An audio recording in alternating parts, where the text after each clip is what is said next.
Sekalipun dia berbuat baik, dia butuh Yesus. Semua orang butuh Yesus untuk diselamatkan.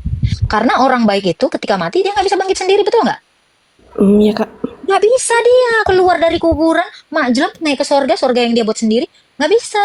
Semua orang butuh Yesus. Itu termasuk penyembahan berhala atau bagaimana? Ya, kalau ke dukun pasti berhala lah. Iya sih. Sekalipun mereka berdoa Bapa kami, mereka tetap berhala, memberhalakan Allah. Mereka menduakan Tuhan. Sekarang kamu tanya itu, peristiwa Al-Isra, peristiwa Isra Mi'raj. Itu kenapa jadi 5? Didiskon dari yang berapa itu? Nah, itu aja Bang, Kak Ruli. Kalau kamu naik, Kak, perintah sholat kenapa harus 5 waktu? Nggak 500 waktu aja, tanya gitu. Nanti dia akan jelaskan itu. Nego-nego dengan semua nabi. Shalom Bapak Ibu saudara-saudari terkasih. Selamat datang di channel Juru Selamatku. Sebelumnya jangan lupa subscribe, like, dan bagikan tentang kebenaran Tuhan kita yang besar, dahsyat, dan penuh kasih. Pembahasan kali ini akan disampaikan oleh apologet Kristen yang sangat luar biasa, yaitu Saudari Agatha. Beliau akan berdiskusi santai dengan beberapa umat Kristen. Dari diskusi tersebut, banyak pertanyaan-pertanyaan yang membuat kita semakin tahu tentang ajaran Tuhan Yesus. Pembahasan kali ini mengenai apakah di dalam Kristus ada keselamatan? Serta masih banyak lagi pembahasan menarik lainnya. Tanpa panjang lebar, saya ajak Bapak, Ibu, Saudara-saudari untuk melihat diskusi yang sangat menarik ini, tentunya bisa menambah wawasan serta menguatkan iman kekristenan kita.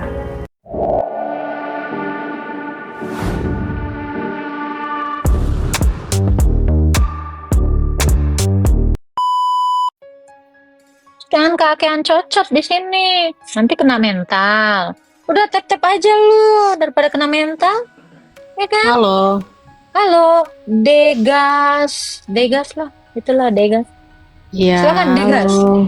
Ya, malam kak. Hmm. Mau tanya Silakan. tentang baptisan kak. Baptisan kan ada beberapa gereja lakukan baptisan itu ada macam-macam ya. Ada yang selam, ada yang percik. Menurut Alkitab sebenarnya itu yang diajarkan Yesus itu yang seperti apa? Oke, baca Matius 28 ayat 19. Baptis itu diterjemahkan sebagai selam.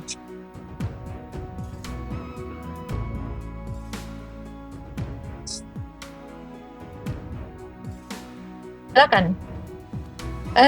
Pergi dan jadikanlah semua bangsa muridku dan selamkanlah mereka dalam nama Bapa, Anak, dan Roh Kudus.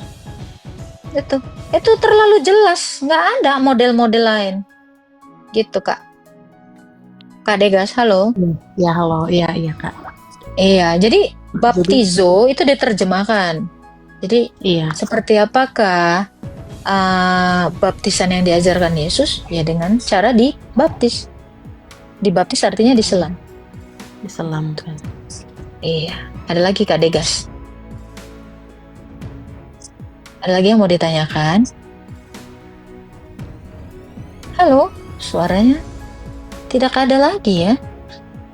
Oke, thank you Mimi, thank you Pak Kapeto, thank you semuanya. Oke. Ada Pan Pucat. Oke. Thank you Mom. Oke. Ini kita naikkan lagi ya yang lainnya ya. Ini ada terlalu banyak yang ngirim permintaan, saya bingung yang mana tertimpa-timpa. Jadi kalian ini aja ya. Typing aja, Pak, saya naik gitu. Silakan Kak Ger Richman. Oke, Yesus itu disunat apa enggak? Ya, disunat. Yesus disunat ya Bang ya. Dan disunatnya itu ketika berumur 8 hari. Tidak ada Yesus itu disunat dalam kandungan, nggak ada. Gimana caranya? Simeon itu masuk ke dalam perutnya Bunda Maria, kan nggak mungkin gitu ya. Disunat pasti ketika sudah lahir. Gitu ya. Ngeri kali Simeon masuk ke dalam. Udah 300 tahun umurnya. Aduh. bahaya gitu ya. Kak, saya di bawah aja. Iya, nggak apa-apa. Halo, Kuli. Shalom kakak. Ya, Biar shalom. abang dulu lah yang nanya. Hah? Giro. Halo Eko. Halo Eko Yudi. Ya, halo Kak. Ya, Islam Kristen Bang. Itu Islam Kak, mau nanya Kak. Boleh. Itu apa tuh? Yesus Kristus itu kan Kak bisa sepenuhnya manusia, sepenuhnya Tuhan. Bukan bisa sepenuhnya manusia. Dia sepenuhnya Allah, sepenuhnya manusia.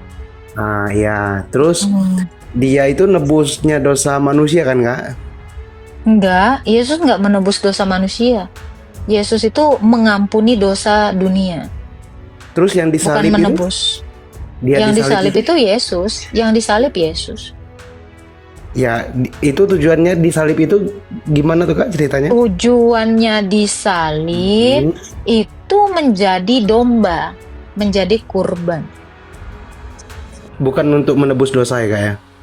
Ya, kalau dia menjadi kurban, maka kurban itu kalau mati, dosa seseorang terhapus. Jadi Yesus itu bukan menebus dosa. Yesus itu menghapus dosa. Tidak ada dia dikatakan menebus dosa. Menghapus dosa dan menebus manusianya. Gitu. Jadi Yesus itu tidak pernah menebus dosa. Menebus manusia dari dosa. Dengan jalan apa? Menjadi kurban. Kurban penghapus dosa. Iya. Jadi kalau dia mati itu ditariknya sama iblis kan Kak? Apa gimana tuh? Kan ada yang ceritanya tuh. Oke, ini ada dalilnya ya. Yesus itu tidak mati ditarik iblis, tapi dia mati atas kehendaknya sendiri. Sebab dia berkuasa, nih Yohanes 10 ya.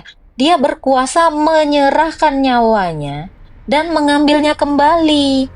Tidak ada seorang pun yang bisa mengambilnya daripadaku, kata Yesus. Aku berkuasa menyerahkan nyawaku dan mengambilnya. Oke, Yohanes 10 ayat 18 ya. Dari ayat 17 saya bacakan ya. Gini. Bapa mengasihi aku, oleh karena aku memberikan nyawaku untuk menerimanya kembali. Tidak seorang pun mengambilnya daripadaku, melainkan aku memberikannya menurut kehendakku sendiri. Aku berkuasa memberikannya dan mengambilnya kembali. Jadi Yesus itu tidak ada yang ngambil-ngambil nyawanya, dia sendiri. Nih, aku berkuasa, nih. Aku berkuasa memberikannya dan berkuasa mengambilnya kembali. Jadi Yesus itu tidak ada dicabut-cabut nyawanya. Tetapi dia menitipkan nyawanya itu kepada Sang Bapa supaya dia bisa mati. Mati terus turun ke dunia orang mati. Dan di dunia orang mati, dia deklarasikan, aku adalah Tuhan. Sebab Yesus ini adalah Tuhan atas orang mati dan orang hidup. Semua manusia yang ada di zamannya Adam, itu melihat dia di dunia orang mati. Makanya Yesus ini dikatakan telah ada sebelum dunia ini ada. Dan dia membuktikannya. Seperti itu, Pak. Kayak gitu. Jadi Kakak ini Kristen Ortodok apa gimana tuh ya? Ya, betul. Itu bedanya sama Kristen sama yang Kristen Kakak ini apa tuh Kak bedanya Kak? Beda bajunya aja, Bang. Iya, beda baju aja. Sisanya itu sama semua, Bang. Dogmanya itu sama, Allah kami sama. Jadi pakai bajunya aja yang beda, Bang. Gitu. Sama beda RT, beda RW, itulah, Bang. Gitu. Ada lagi, Bang Eko yang mau ditanya? Ya, itu aja yang mau ditanya Kak. Makasih Kak sebelumnya. Ya, Kak. Tuhan memberkati Bang Eko. Masuk Pak Eko. Jangan ditanya bedanya lah. Bedanya aku bajunya nyicil 1.000 sehari, mereka nggak nyicil itu. Nggak ada yang lain. Bedanya tuh sedikit tipis-tipis manja. Ya nggak? Ada lagi namanya Kristen Stewart. Halo, Kristen. Islam atau Kristen? Kristen magang, Kak. Itu saya tadi pagi bilang. Ya itu saya juga. Ada lowongan nggak sih? Ini kita lagi training ini lagi Ya udah. magang. Lihat Oke. bajunya putih hitam, di bawah nih putih, nih kayak Oke. Teh Cica. Siap. Perlu bantuan nggak? Kenapa? Perlu bantuan nggak? Ya boleh-boleh aja. Kalau Selama itu tidak menyusahkanmu. Ya, gitu. Aman-aman di atas boleh.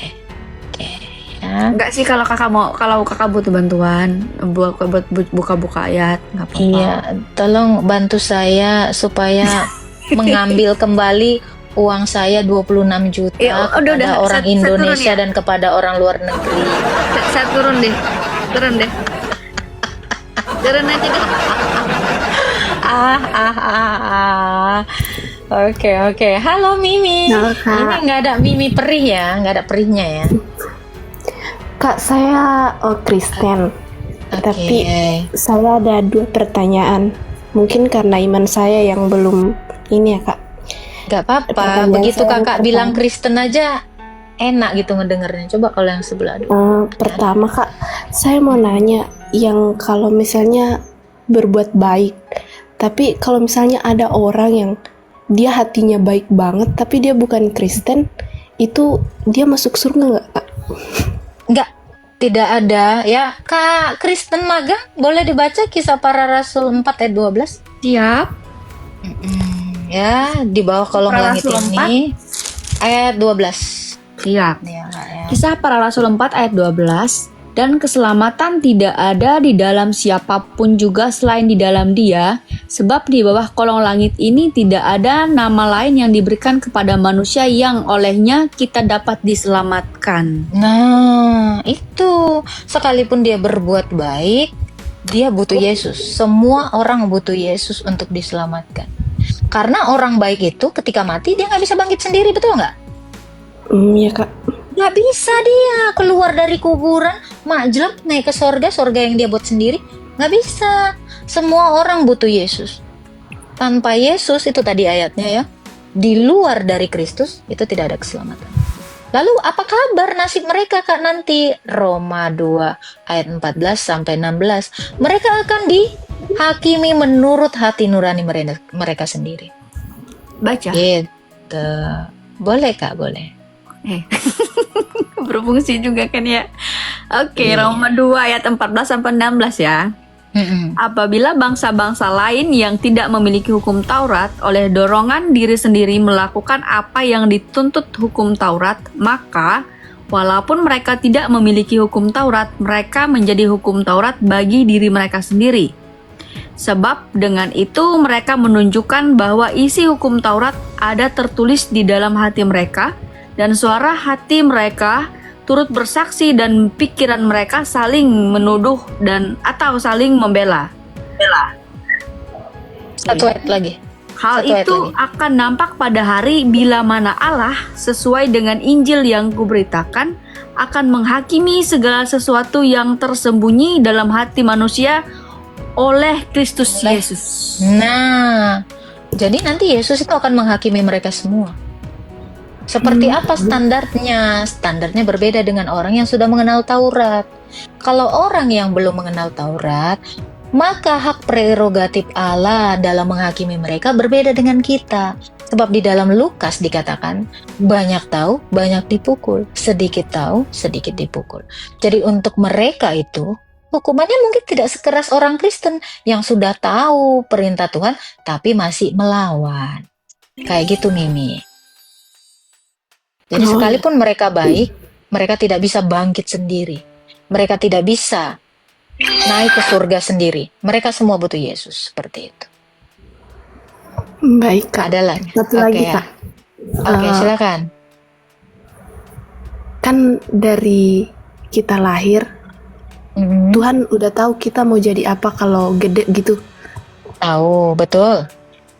Tapi kalau misalnya kita berdosa pas kita udah gede, kenapa Tuhan membiarkan itu? Siapa bilang Tuhan membiarkan itu? Kan kamu sudah tahu mana yang benar, mana yang tidak. Kamu sudah diperingatkan kan? Kan kamu bukan anak kecil yang tidak tahu bahwa mencuri itu salah, berbohong itu salah. Kamu kan sudah diberitahu, upah dosa adalah maut. Oh ya kak, tapi Yesus maksudnya sudah bilang, jangan membunuh, jangan berzina, jangan mencuri, jangan bersaksi dusta. Loh, apakah Tuhan Yesus tidak memperingatkan? Memperingatkan. Taurat itu jelas ada. Orang-orang yang mengenal Yesus tentu mengenal hukum Taurat. Jadi jangan bilang Yesus tidak memperingatkan. tapi Tuhan tahu gitu kalau dari pas kita kecil dia tahu kalau gedenya Tahu. Apapun yang kamu lakukan, kan tadi dikatakan Allah menghakimi dari tempat tersembunyi. Seperti apapun kamu bersembunyi dari hadapan Tuhan Yesus, Tuhan Yesus tahu. Oh iya kak, Iya. Ada lagi yang mau ditanya? itu aja kak, makasih. Ya, Tuhan berkati. Iya, jadi jangan dikira Tuhan nggak tahu, jangan dikira juga Tuhan tidak memperingati. Tuhan memperingati kok. Kasihilah sesamamu, gitu. Oke, halo Anda. Anda mau bertanya apa? Anda? Ya, halo, shalom, selamat malam. Ya, selamat malam, silakan. Ada Oke, mau Kak. ditanyakan? Iya, saya sedikit mau cerita dulu, baru saya bertanya. Saya dari kecil itu kental sekali dengan budaya. Misalnya, saya sakit, kayak kayak cuma dikasih obat begitu, tapi tidak ke dokter. Terus itu biasa orang tua mengambil pengobatan alternatif. Biasa ke kayak semacam, kalau biasa dibilang dukun sih. Pertanyaannya? Oke, pertanyaannya begini. Kan sebelum mereka melakukan itu sebuah pengobatan, mereka dahului dengan doa. Maksudku kak, itu itu termasuk penyembahan berhala atau bagaimana? Ya, kalau ke dukun pasti berhala lah. Iya sih. Sekalipun mereka berdoa Bapa kami, mereka tetap berhala, memberhalakan Allah. Mereka menduakan Tuhan.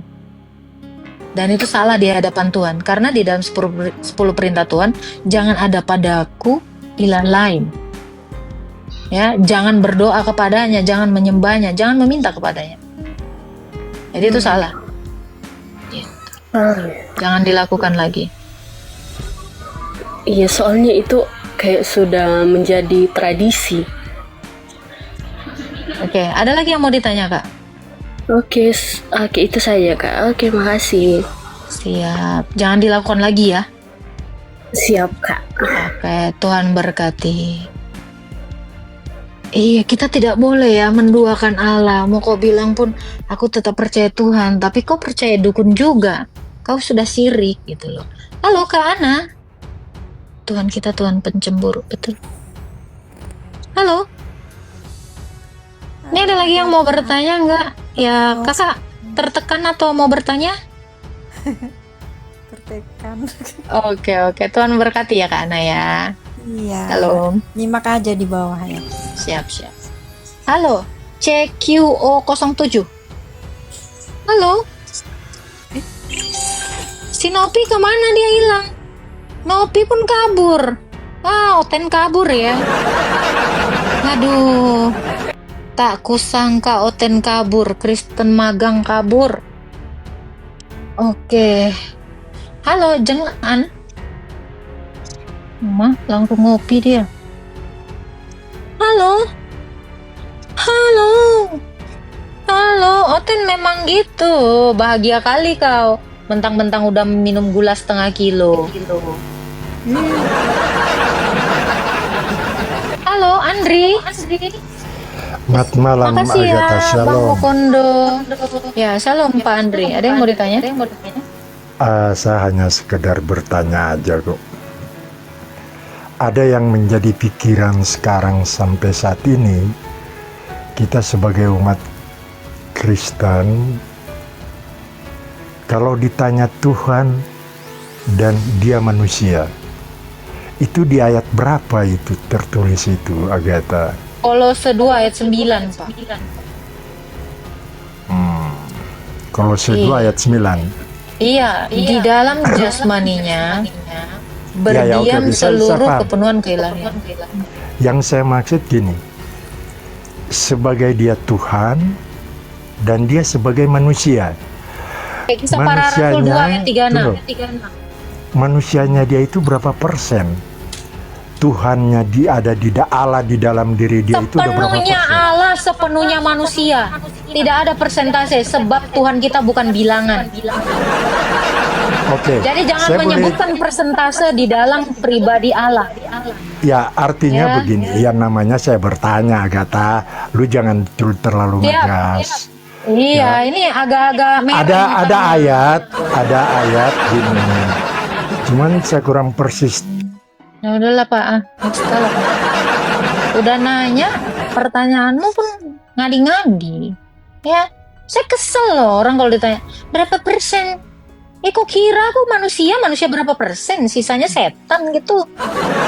Bingung kali aku. Ya, tersinggung peranakanku. Udah dibilang sepenuhnya dalam jasmaninya berdiam seluruh kepenuhan. Sepenuhnya. Anjas.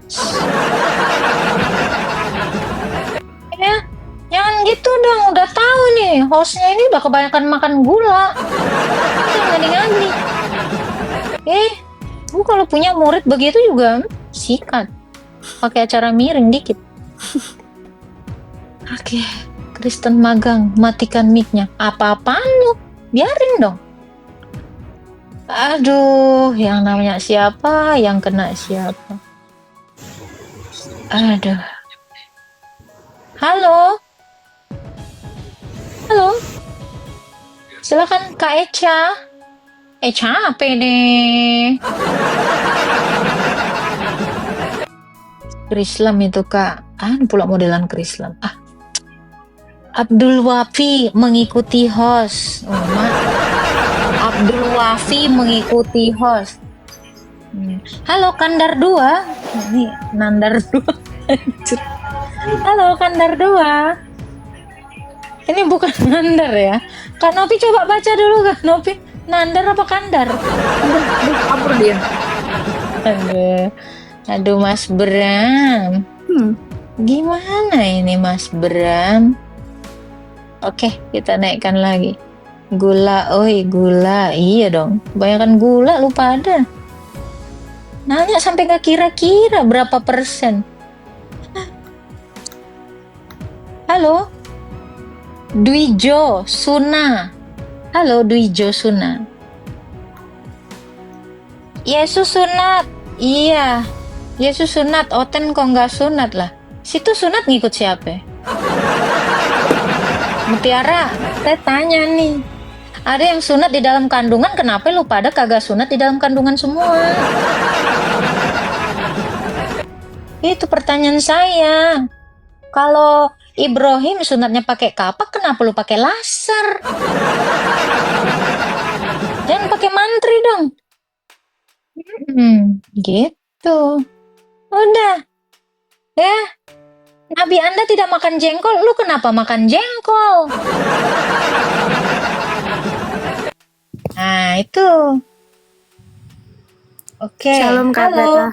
Ya, salam Halo. Ruli. Halo. Ya, Kak Agatha di sini saya Kristen dan ada beberapa pertanyaan yang saya mau ajukan. Nah, di kejadian. Tunggu. Ya. Di sini saya Kristen. Berarti di sana kamu bisa agama apa? Wah, maksud saya saya beragama Kristen, Mbak. Kalau di sini Kristen, di sana apa? Ayo jawab. Jangan-jangan nih Kristen. Gitu. Tidak, Mbak. Saya Kristen. Baik. Budaya bahasa di sini bilang di sini dalam hal ini biasa siap. gitu, Mbak. Oke. Tadi saya sempat ikut live streamingnya siapa lagi namanya itu. Nah, di sini membahas tentang kata kita pada Kejadian 1 ayat 26. Nah, di sini merujuk ada dua pandangan. Di sini katanya merujuk kepada malaikat kata kita. Tunggu. Ada dua pandangan. Pandangan pertama? Pandangan pertama di situ katanya awal aku berjumpa enggak? Pandangan pertama, pandangan kedua. Oke, silakan. Streaming siapa itu yang mengatakan ada dua pandangan itu? Apa itu? Saya lupa Mbak, tapi di situ membahas tentang ini kata kita pada Kejadian 1 ayat 26. Nah, di situ ada dua pandangan, katanya kata kita itu merujuk pada malaikat. Terus ada pandangan yang berikutnya, kata kita ini merujuk kepada Allah Tritunggal. Nah, di sini saya mau minta tanggapan Kak Agatha. Kata kita pada Kejadian. Kata kita di situ Kejadian 1 ayat 26 itu merujuk kepada Kejadian 1 ayat 1 sampai 3. Berarti Allah, Roh Allah dan Firman, itulah Tritunggal. Yang mengatakan kita di situ malaikat, sejak kapan malaikat mencipta? Ini yang ngasih pandangan yang pertama ini mana? Ini awal aku berjumpa pengen jambak kalau ada yang mengatakan itu malaikat. Kita malaikat. Sejak kapan malaikat bisa mencipta? Ya agama sebelah ini. Gitu ya. Jadi tidak ada dua pandangan mengenai Kejadian 1 ayat 26 dan 27. Ayat 27-nya dikatakan. Coba kamu baca ayat 27-nya. Ini jelas sekali. Ayat 27-nya. Thank you Mas Bram. Ayat 27 firman Tuhan berbunyi demikian. Maka Allah menciptakan manusia itu menurut gambarnya. Menurut gambar Allah diciptakannya dia. Laki-laki dan perempuan diciptakannya mereka. Menurut gambarnya. Nya di situ kata ganti tunggal. Orang ke dua kan? Kata ganti orang ketiga tunggal. Jadi dengan gambarnya siapa? Gambarnya. Jadi pertamanya kita, lalunya. Jadi 26 dan 27 itu sudah menunjukkan itu adalah Allah Tritunggal. Diciptakannya manusia menurut gambar malaikat. Ada nggak dibilang gitu? Nggak ada toh. Jadi yang mengatakan itu adalah malaikat, itu ajaran sesat. Jangan diikutin. Gitu ya, Rulia. Iya Mbak, terima kasih. Ya, Tuhan berkati. Ada lagi yang mau ditanya? Satu lagi. Tadi saya ikut live streamingnya Mbak Uni Riva. Karena saya penasaran. Soal apa sih ya? Jangan ada room lain di hadapanku. Soalnya hostnya maha pecemburu ini. Minta maaf Mbak, tapi saya ikut itu karena penasaran sih bagaimana tanggapan dia terhadap ajaran kekristenan. Nah, di sini dia ngomentari soal sifat Allah yang katanya mohon maaf pelin-pelan, yang pada saat itu dia mengambil ayat soal negosiasi Musa dengan Allah, yang pada saat itu kan Allah mau membinasakan seluruh bangsa Israel ketika kedapatan membuat anak lembu emas. Nah, di situ kan ada negosiasi Musa yang seolah-olah memerintah Allah. Lalu pertanyaannya apa? Bagaimana Mbak Agatha menanggapi itu? Karena dia mengatakan pelin-pelan, ya.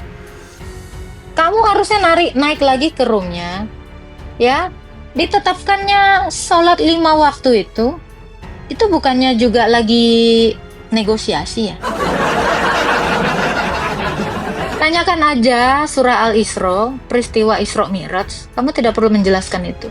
Ya, karena Allah mengasihi manusia. Kenapa? Allah itu seolah-olah terkesan pelin-pelan karena permintaan hambanya. Jadi Tuhan di dalam perjanjian lama itu bukan pelin-pelan. Saat Musa minta jangan dibinasakan itu karena Allah itu mendengarkan permintaan atau permohonan hambanya. Itu jawabannya, bukan pelin-pelan. Nah, sekarang kamu tanya itu, peristiwa Al-Isra, peristiwa Isra Mi'raj, itu kenapa jadi 5? Didiskon dari yang berapa itu? Ya, itu aja Bang Kak Ruli. Kalau kamu naik, Kak, perintah sholat kenapa harus 5 waktu? Nggak 500 waktu aja, tanya gitu. Nanti dia akan jelaskan itu. Nego-nego dengan semua nabi. Ya, gitu Kak Ruli. Jadi jawabannya adalah Allah tidak pelin-pelan, tetapi Allah mendengarkan permintaan hambanya. Itu jawaban kita. Oke, Ya. Tuhan memberkati Kak Ruli. Ya, terima kasih Kak Agatha. Salam, selamat malam. Salam. Ya, begitulah penjelasan dari Saudari Agatha. Bagaimana menurut pendapat Bapak, Ibu, saudara-saudari sekalian setelah melihat video tersebut? Tentunya kita semua pasti merasa terberkati dan juga menambah wawasan tentang juru selamat kita, yaitu Tuhan Yesus Kristus. Mari kita sama-sama belajar terus tentang kebesaran dan kebenaran Tuhan Yesus melalui video-video selanjutnya. Shalom dan Tuhan Yesus memberkati.